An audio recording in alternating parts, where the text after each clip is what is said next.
राधे राधे दोस्तों, कैसे हैं आप सभी लोग। वेलकम है आप सभी का एक और न्यू ब्लॉग में जो मैं अहमदाबाद से शूट कर रही हूँ। तो अभी आजकल जो मैं वीडियो डालती हूँ आप लोगों को कैसे लगते हैं मुझे कमेंट बॉक्स में ज़रूर बताइएगा। थोड़ा कम डाल पा रही हूँ क्योंकि अभी बहुत ज़्यादा ही व्यस्त हूँ। घर को अरेंज करना है, घर को ठीक ठाक करना है क्योंकि सामान आ चुके हैं मेरे। और ये जब सामान मेरा आ चुका था ना उसके बाद का ही वीडियो है, जो मैं 2-3 दिन का वीडियो को मैं थोड़ा थोड़ा ही आप लोग के साथ शेयर करूँगी। तो जिस दिन सामान आ चुका था उसके नेक्स्ट डे था शायद सैटरडे। तो सुबह सुबह मतलब मेरे हस्बैंड की छुट्टी थी, घर पर ही थे वो, तो मैंने गाना लगा लिया मोबाइल पर और मैं बना रही थी नाश्ता। तो जैसा मैंने आप लोगों को पहले भी बताया है कि थोड़े बहुत सामान मेरे पास हैं, तो उसी से हल्का फुल्का हम लोग कुछ कुछ बना के खा रहे थे, मतलब सरवाइव कर रहे थे। तो यहाँ पर सुबह सुबह मैंने सोचा क्या बनाऊँ, तो मेरा था कि बच्चों को पराठा बहुत दिन हो गए थे खाए हुए। तो मैंने फटाफट प्याज कट किया और प्याज वाले ही पराठे मैं बनाने वाली थी।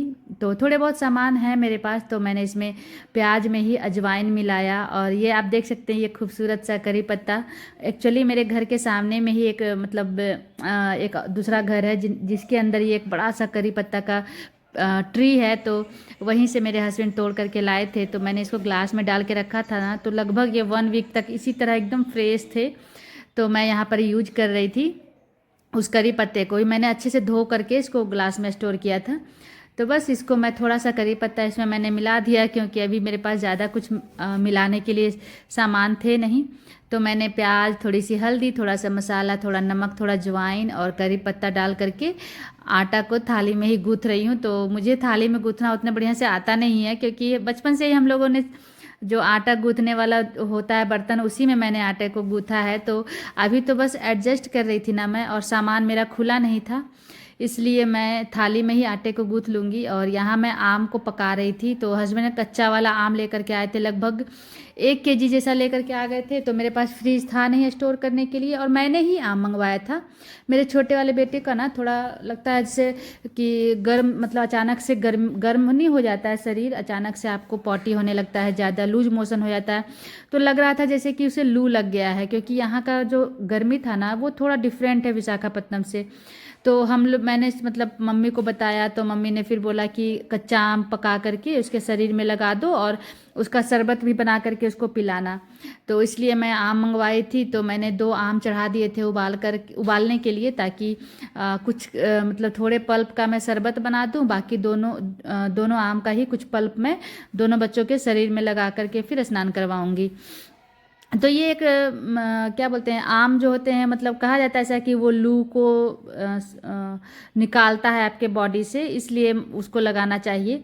तो जब तक आम पक गए एक साइड में, तो मैंने फटाफट पराठे को अच्छे से गूथा। उसके बाद उसी प्याज वाले पराठे को मैं धीरे धीरे, तो सरसों तेल वाला जो होता है ना, मतलब वही डाल डाल करके मैं बना रही थी पराठे को।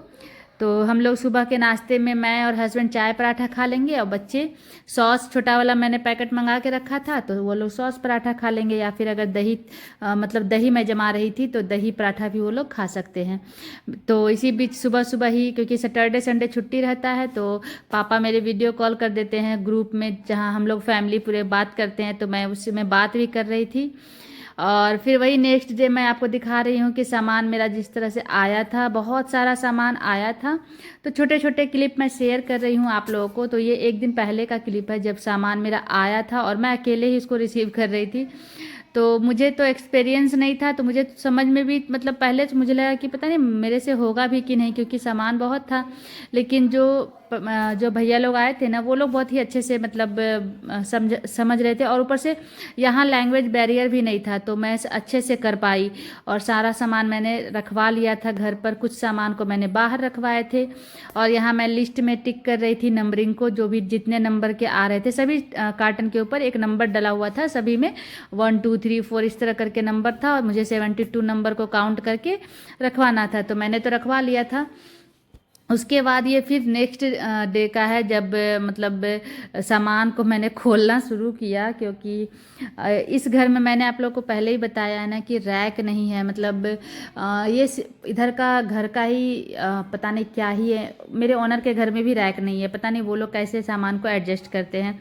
क्योंकि रैक नहीं होता है ना, तो आपको फिर अलग से कबर्ड रखना पड़ता है या कुछ इस तरह का रैक बनवाना पड़ता है, अलमीरा लेना पड़ता है। तो वो थोड़ा ना मुझे मतलब एज ए रेंटर आपको थोड़ा प्रॉब्लम होता है, क्योंकि आपका सामान बढ़ जाता है। तो मे बी ओनर लोग के यहाँ मतलब अपना घर है तो चलो ठीक है, आप हर रूम में आप एक्स्ट्रा सामान रखिए, कोई दिक्कत नहीं है। तो वही सब मैं सोच रही थी कि कैसे कैसे मैं इन सब इतने सारे सामान को एडजस्ट करूं। पर हाँ, मैंने एडजस्ट कर लिया है। मैंने सभी चीज़ को लगभग 5-6 दिन लग करके, जब हस्बैंड आते थे ड्यूटी से तो सुबह तो वो ड्यूटी चले आते थे 7:30 बजे। लेकिन हाँ, शाम में आने के बाद वो मेरी बहुत सारा मतलब कामों में हेल्प करते थे। तो जितना भी छोटा छोटा चीज़ था जो मैं कर सकती थी वो मैं करती थी। और जैसे बेड सेट करना, फ्रिज, वॉशिंग मशीन, अलमीरा, ये सब सेट करना, ये सब अंदर लाना, और बहुत सारा चीज़, बल्ब था, बहुत कुछ था जो हस्बैंड को ही करना था, तो वो करते थे। तो इस तरह से कर कर के मैंने 5 से 6 दिन में सारा सामान एडजस्ट कर लिया। जितने कार्टन थे एक्स्ट्रा, जितने मुझे सेल करने थे, हटाने थे, सब मैंने बेच दिया, हटा दिया है घर से। और मैं आप लोग को जल्दी ही वीडियो में शेयर करूंगी कि कैसा अब दिख रहा है घर, कहाँ गया सारा सामान। क्योंकि मैंने बहुत सारा सामान को ऐसा छुपाया है ना कि पता भी नहीं चलेगा। तो ऐसे रूम बड़ा है तो एडजस्ट भी हो गया है। और शायद कपड़ों के लिए मुझे अलमीरा लेना पड़े एक, मतलब कुछ इस तरह का रैक। तो मैं छोटा छोटा क्लिप शेयर कर रही हूँ। तो एक दिन का मैंने शेयर किया जो मैं थोड़ा बहुत काम की। फिर ये नेक्स्ट डे का है, जब मैं इसमें लगी हुई थी कि मैं क्या क्या आज कर सकती हूँ। तो सबसे पहले तो मैंने किचन को अरेंज किया, क्योंकि अगर अच्छा खाना पेट में जाएगा तो काम करने में भी मज़ा आएगा। और लगभग 15-17 दिनों से हम लोग नॉर्मल ही एकदम सिंपल सिंपल खाना खा रहे थे, कभी दाल चावल, कभी दाल चावल चोखा, कभी सब्जी चावल, इस तरह से ही। तो फिर अगर किचन सेट हो जाएगा तो खाना अपने आप अच्छा अच्छा बनेगा, खाने में भी मज़ा आएगा, तो काम करने में भी मज़ा आएगा। तो बस यहाँ पर मैं धीरे धीरे थोड़ा थोड़ा करके एडजस्ट कर रही हूँ सामान को। और धीरे धीरे ही हुआ, मेहनत बहुत लगता है लेकिन हो जाता है। और अब तो आदत पड़ चुकी है तो करना तो पड़ेगा ही ना। तो बस इस तरह से मैं अभी सामान अरेंज कर रही हूँ। मिलती हूँ नेक्स्ट वीडियो में, मैं दिखाऊंगी कि कितना क्या हुआ अरेंज। उसके बाद आप लोग बताइएगा कि कैसा लग रहा है मेरा ये छोटा सा न्यू घर, 1 BHK हाउस। और मिलते हैं कोई, अगर मैं रेसिपी बनाऊंगी बीच में अगर, तो कुछ मैं वो भी शेयर करूंगी आप लोग के साथ। तो इसी तरह अपना प्यार देते रहिएगा मेरे पेज को, मेरे चैनल को। तो मिलते हैं नेक्स्ट वीडियो में, अभी के लिए इतना ही। प्लीज़ आप लोग सपोर्ट ज़रूर करते रहिएगा मेरे पेज को।